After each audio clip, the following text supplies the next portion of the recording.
leur propre publicité. C'est vous qui avez organisé ce colloque, c'est vous qui le Oui, on présidez. peut dire le contraire, oui. Et pourquoi ce colloque justement?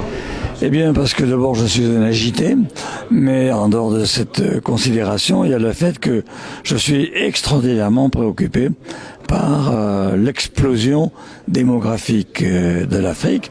Et avec toute la sympathie que je porte aux Africains, je crains que cela ne se traduise par un débordement humain, c'est-à-dire des courants migratoires écrasants et qui vont, je serai brutal, tuer la civilisation européenne. Parce que avoir 2 ou 3% d'Africains en Europe, c'est parfait. En avoir 30%, c'est la mort sans phrase.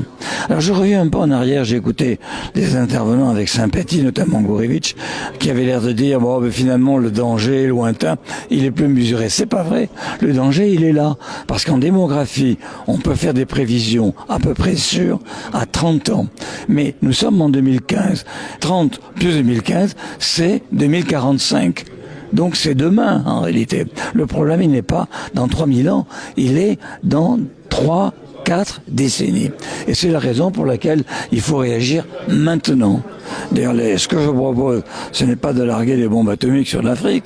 Ce que je propose, c'est un plan Marshall massif pour le développement de l'Afrique, un plan conditionnel, mais quand même qui soit contrôlé, comme d'ailleurs le fait le Fonds monétaire international, et deuxièmement, un programme massif visant à la libération de la femme africaine. La condition féminine en Afrique, qu'on le veuille ou non, est abominable. Elle l'est encore abominable. Or, c'est la femme africaine qui détient la clé de l'avenir du continent. Est-ce que c'est pas donner une réponse occidentale à un problème africain et justement rentrer dans les mêmes erreurs qu'il y a pu avoir pendant la colonisation? Vous avez tout à fait raison, c'est une réponse occidentale parce qu'il n'y en a pas d'autre.